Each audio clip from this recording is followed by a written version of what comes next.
Hello, hello, hello. Welcome to another episode of What the Football. In today's episode, we are going to talk about the managerial overhaul in every place. So far, so forth, we have seen a lot of manager movement, some movement that we probably did not think that would happen this summer. Today with us, we again have the one, the only, Mr. Divyansh. How are you, sir? Great as always, great as always. बिल्कुल Uh, बढ़िया. और so we are back again with better camera quality. Unbelievably better. There is no competition ever. I cannot just believe that we have figured out. Anyhow, this will get cut, whatever I've just said. Without an iPhone, uh, चलो जी. now, diving into it, today we are going to talk about the managers. So, what have we seen so far, sir? What do you think? I believe there is a landslide in the managerial Hmm. world, and Hmm. we really can't expect things to happen that are happening. Zidane leaving Madrid, Pirlo was going to sack, and Allegri coming back. Conte sacked. Conte was a big shock to me, and yeah, Ryan, and so we'll discuss each one turn Yeah. by turn. Yeah. So So yes, I'll just start off by how everything started to happen. It was the Bundesliga. In the Bundesliga, everybody this season somehow decided that they want to shuffle everybody's manager. So it started with Lucien Favre getting sacked at Dortmund, of course, and then they went. Then they took Borussia Mönchengladbach's manager in Marco Rose, and then Adi Hutter left Frankfurt for Mönchengladbach, and Julian Nagelsmann left Leipzig for Bayern Munich, and Hansi Flick left Bayern Munich for Germany. And what the fuck? Like, I mean, I within one league, there's about 3 to 4 managerial changes right now, and yeah, I did not see that coming, especially like when people are just moving. Adi Hutter's team Frankfurt were totally in the Champions League slots by then, and they subsequently lost their spaces because they started to lose. Same with Borussia Mönchengladbach, who once it was announced that Marco Rose will be joining Borussia Dortmund, they started to lose their feet in the Bundesliga. I'm not saying it is uh, connected to somewhat, but you got to feel somewhat. It changes that back room and how the things are working. Because because I remember this very thing when Manuel Pellegrini was announced that he was not going to be in there at Manchester City, and Pep Guardiola was going to take over. It was very adamant that the players were just fine. They did not have to prove themselves to Manuel Pellegrini anymore, and it just was like, who we are just playing for, we are just waiting for the next season now, yeah, and because yeah, चलो ये तो cut गई.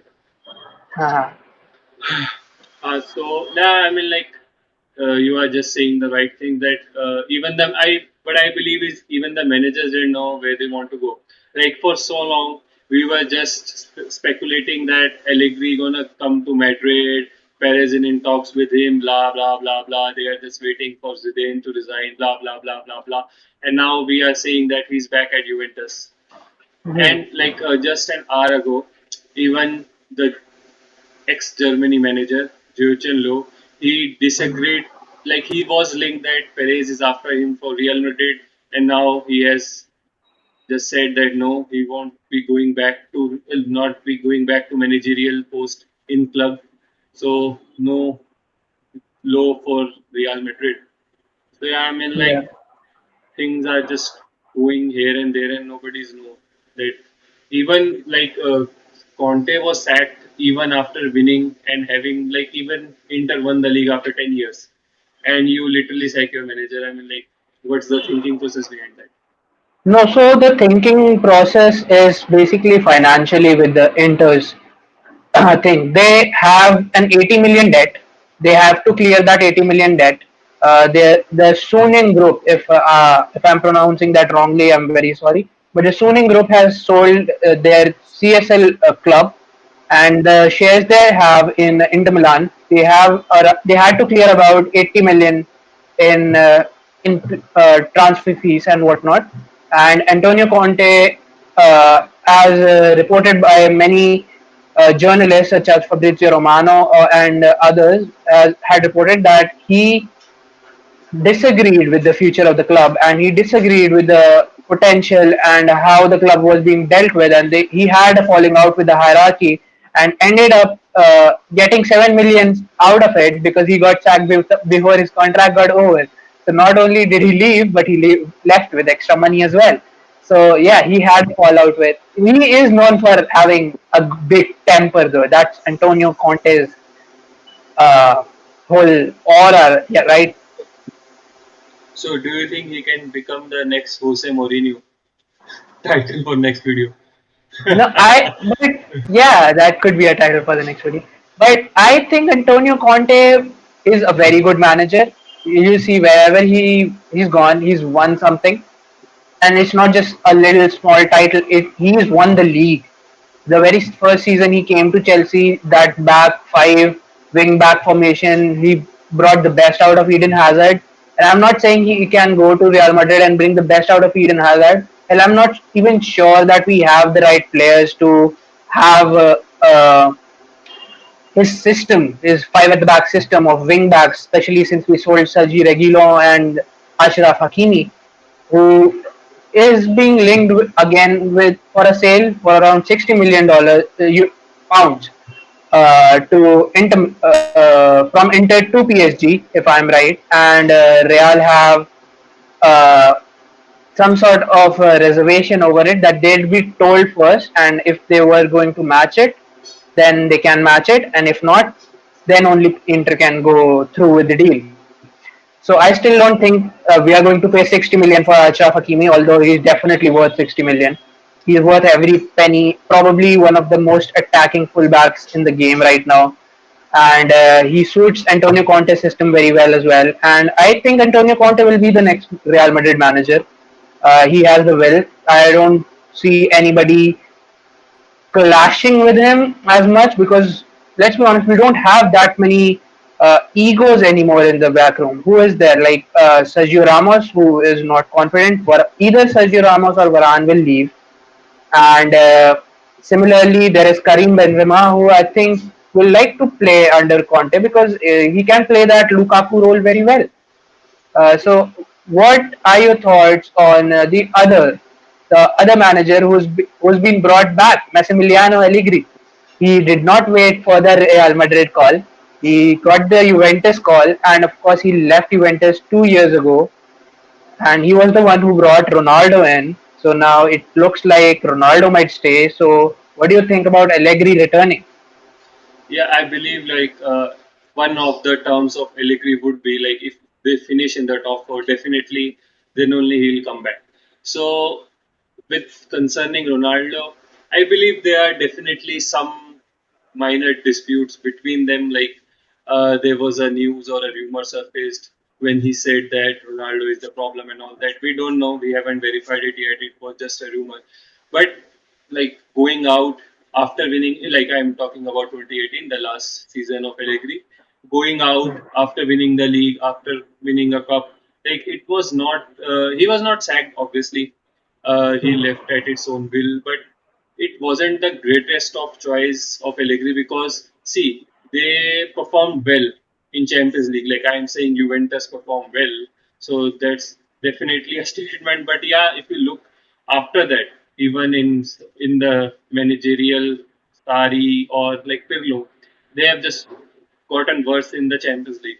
So if you're gonna compare the 3 years, like since Ronaldo moved to Juventus, you can see that he flourished the most under Allegri only. So yeah, the return of Allegri would be a good thing for Juventus because they might be get back to the winning ways, winning the league and all that stuff. But I believe Champions League is still not a very viable option for them, or like it's achievable, not for me. Like still, it's my Yeah, opinion. I think the Juventus squad is really going through a rehaul. If you compare it with the squad, I was watching Ronaldo's the game in which Ronaldo scored his first Serie A goals, and if you watch that squad compared to this squad right now, they had João Cancelo at right back. They never really got anybody instead of him. They just and then they had Alexandro, who was flourishing at that time. Now he's a bit injured mostly, and Danilo had to play, who actually ended up having a fabulous season, even according to his standards. And Quadrado played as a right back this season. He was probably the league's best right back in Serie A, but João Cancelo was one of the most threatening fullbacks. We've seen it this season under Pep, and he was as good as it was under Allegri as well. And yes, they've invested in a couple of people. Dejan Kulusevski looks good. Uh, Chiesa is one of the most viable Serie A talents right now, and I think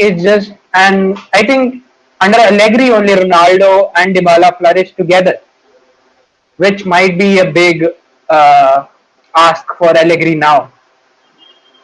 Yeah, I mean, bringing back Allegri was like, I believe their goal would be to win the Champions League. I mean, Juventus want to win the Champions League very badly. So yeah, Or the maybe. Super I League. mean, We weren't around at that time, so I have to keep plugging it in. yeah, we weren't. But yeah, I mean, it was good 2 days. Yeah, brilliant too. Okay, so now let's move to the league winners. Inter. Inzaghi would be taking Conte's job, and he hasn't accepted his offer from Lazio. So, what are your thoughts? Hmm. That would he be able to keep up with the expectations that Inter has set this season?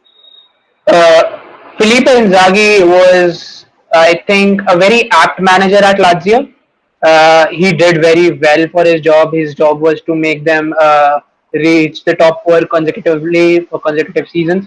I don't think they have finished in the top four this season because AC Milan had a very good upturn and they had a very downturn, I guess. But he has been able to use young talents very well. We've seen Sergei Milinkovic-Savic come under him. We've seen Ciro Immobile being from Sevilla wannabe player, sort of a striker, to be one of the most highly scoring strikers in world football. He has a good system. His team play slick football. They pass it around real quickly. I mean, it's Italian football, so not very quickly. Uh, and he's a good manager, but let's be honest, can he win the league with Alexander Kolarov, with Lautaro Martin, with Alexis Sanchez? Sorry, Lautaro Martinez is a good player. With the likes of these players, like they still have Vidal. Yeah, I mean, Like, I haven't seen him play in a long, long while. yeah, exactly. That's what I'm saying. Inter scored, albeit they won. I really think they won it because Juventus had a really poor season. Yeah, you can say that. Yeah. Even against Sari's Juventus, I don't see them winning. Like they didn't win it against Sari. They have not bought they have not bought anybody as much. Like they had Ashraf Hakimi last season as well. They have Nicola Barella. They had Alexis Sanchez. I guess he scored a few goals this season, and But they see, had you Romelu can Lukaku. see, yeah, I mean, I was just coming to Lukaku. You can see, how Lukaku flourished this season. He was there last Hmm. season. So, maybe Lukaku, definitely Lukaku was the major factor. Inter won the league. I mean, scoring 23 goals in a single season for someone like Lukaku coming from all the hatred he received from United. I mean, it's a big thing from him. Yeah, agree. So, That and also but still, I think if Filippo Inzaghi is going to be coming in, he needs to remove a lot of dead wood. Of course, they need a lot of money, and they need around 80 to 90 million pounds to be cleared out. And There is a huge chance Ashraf Hakimi would be sold. Probably Lautaro Martinez would be sold. Sergey Sensei. But the thing is, nobody wants to buy Deadwood. They still have Raja Nainggolan on their contracts, albeit he's on loan. Doesn't mean he's not on there. And they still have the salaries of Kolarov, um, and I don't know, man. It just seems really unlikely that Felipe Inzaghi would come in and make them win another Scudetto. Yeah, but again, it depends on Juventus. Yeah, Although that's true. But I believe in Allegri. I think he's been disrespected a lot.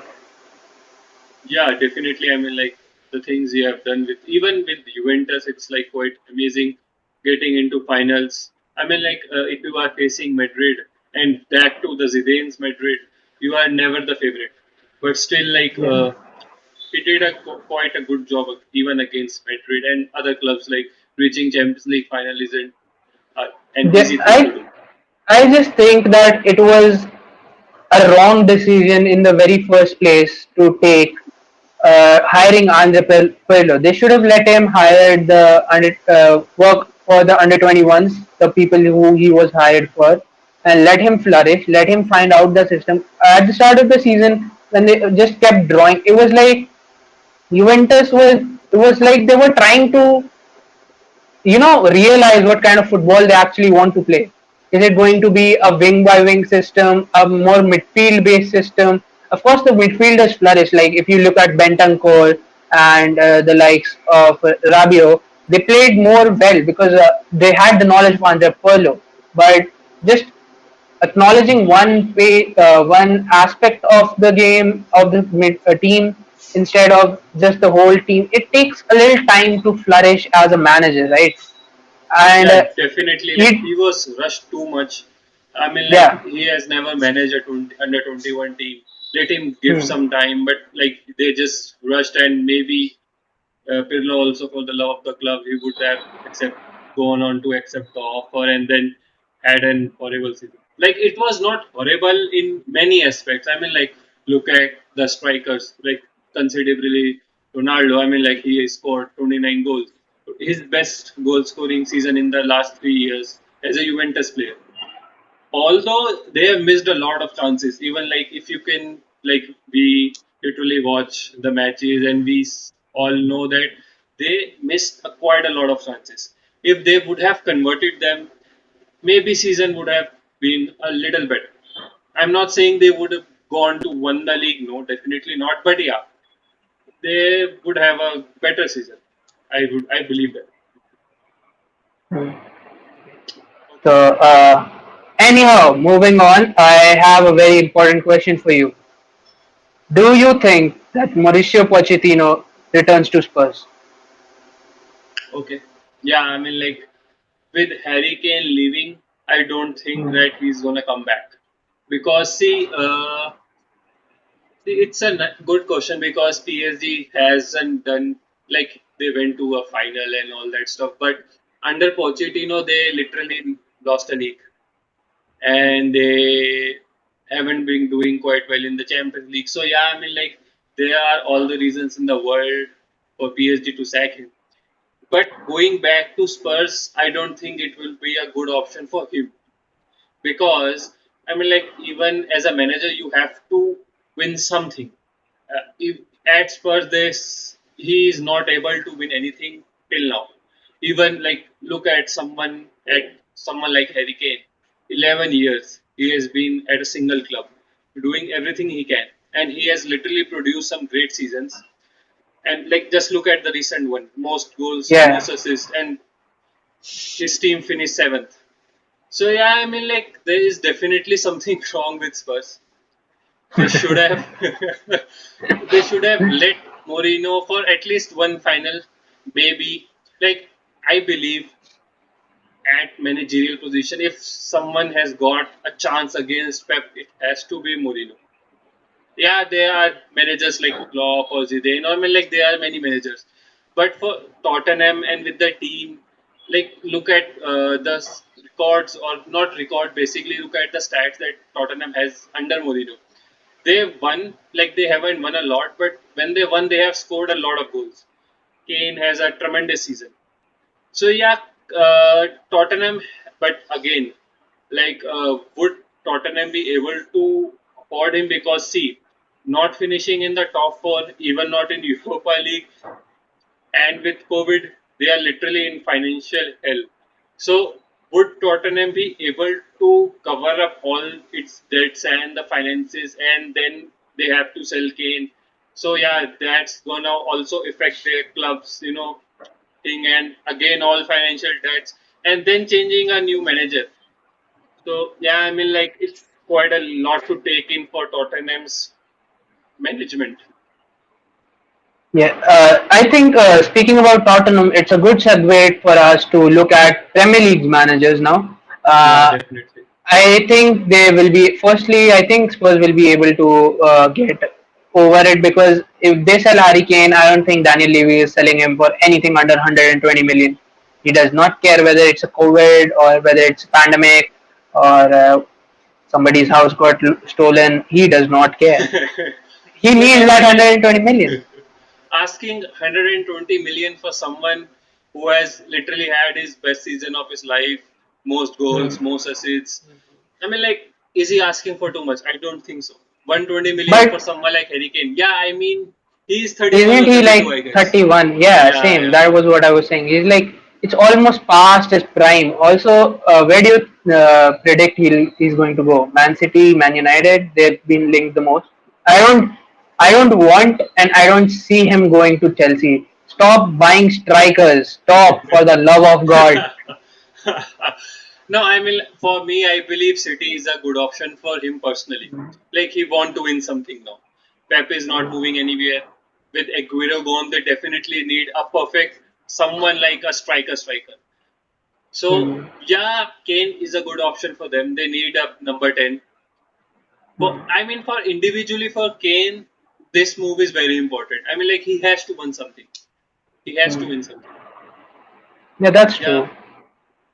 Anyhow, so the managers who left this season, firstly, Nuno Espirito Santos has left after what can only be said as one of the most golden period of Wolverhampton's existence. He brought him in from the championship to a definite Europa League contender. They have not finished well this season, but he's finally decided to take a rest. And Wolves have been subsequently linked with a former Benfica manager. I'm sorry, I don't know his name. I'll just pop it in the edit. Uh, and are you even surprised that they're going after another Portuguese? Something, something. yeah, I mean, like, if you look at their team, they have Yeah. to put a manager that speaks the local language or have a local touch. I mean, like, there is something called as team synergy. So, a Portuguese Hmm. manager, like, I believe out of their 25 men squad, definitely Hmm. about 15 players are from Portugal or Spain, or I mean, definitely speak Portuguese. So, they Yeah. have to, like, get a Portuguese or a Spanish manager that can, Hmm. you know, good get Hmm. good with the team. I think it's fine. I just hope that they are able to fix the gaps in the midfield because Leandro Dendoncker, I think he's a very stopgap player. He plays a little in centre back. He plays a little holding midfield. I don't really rate him. After that, Yao Moutinho, really, how long can he's like that Cadillac who you just keep now, like because he's a luxury. Yao I mean, Moutinho like, at his prime was beautiful to watch, right? Even when he came into the prem, he was not in his prime, but it was amazing to see him play. yeah, But I mean, now like, he's getting old. You need a yeah, you replacement. you can see even Portugal's even his national team is like, okay, let's Hmm. give that guy some rest. We have Hmm. options, but Yeah, Wolves but they are he just is keep. just he's fantastic to watch him play, man. Uh, and Ruben Neves is being linked for a move away from the Molineux to for a 35 million pound move to United, I believe. Yeah, I mean, And I've also I heard the don't same. like that move because firstly I think it's very costly and Ruben Neves has declined majorly in the past couple of seasons now. I don't know what has happened, but even if he does go, it leaves a big hole in their midfield. So that's that for Wolves. There's another managerial outgoing in Crystal Palace. Yeah, Roy Hodgson has retired, and Frank Lampard has been linked for the job. What do you think about that? I would want that thing to happen. I mean, like Lampard doesn't. I believe he doesn't get enough time to prove what he's capable of. Like Hmm. there's the problem with the big clubs; they don't give you enough time. I believe a manager need some time to at least get along with the squad. Like at least give him 1 to 2 years. I believe minimum 1 to 2 years. So yeah, I believe a club like Crystal Palace, who is not such a big club. I mean, like it's quite an average club. So yeah, I believe that someone like Frank Lampard should go there and definitely improve his skills. Yeah, and we saw in his first managerial work at Derby County when Yeah, I mean, he like used the likes of Mount and Fikayo Tomori really well. So he has a managerial brain. yeah, I believe like maybe under Chelsea he hasn't met the expectations because there was like a lot of burden on him to perform this or to perform that, perform at every stage, blah blah blah. But see, Crystal Palace is not that team that it's like a bad team or the team contains quite a good amount of talent. Like even in the last season, they went on to literally beat someone like Liverpool. So yeah, I mean like they have a good team, and with Frank Lampard coming into position, possibly they can literally finish. So I believe they can finish top five or top six next season if things go as we Do you plan. think Crystal Palace can finish top 5 or top Yeah, 6? yeah, yeah, yeah. I believe Crystal Palace? that. I What believe the fuck? that. I believe in Frank Lampard a lot. Oh, if they finish top 10, I'll get you like whatever we can eat after the pandemic. I think they can just finish right about 10 to 12. At max. I don't see them finishing So I mean, like anything you know above. me, I believe in Yeah, underdogs. I believe in yeah. underdogs. I I think like the a good Crystal fan Palace against squad has City. just, yeah, everybody likes that, but not that much. Uh, I mean, like I'm saying that Purna is gonna score a hat trick in the final. So yeah, oh Crystal God, Palace can finish in top six. Jesus, good lord. Yeah, Crystal Palace has a few good players. They have Tyrick Mitchell. He's turned out as a great left back and a good squad player. He was pretty injured for the last season, and as a young player, you really do want to avoid that. Apart from that, Wilfred Zaha is always on a spree to leave every Yeah, season. He was good at the start of the season. He was really good at the start of the season. He was showing numbers again higher up the field again, and his output was really high. He just got injured, and then this thing started to trickle down again. Maybe he leaves, maybe he doesn't. I don't think it affects a lot. Maybe it affects them a couple of places. And apart from that, there is Celtic. So Celtic sacked Neil Lennon because they were in the mud, and they could not win the 10th Scottish Trophy.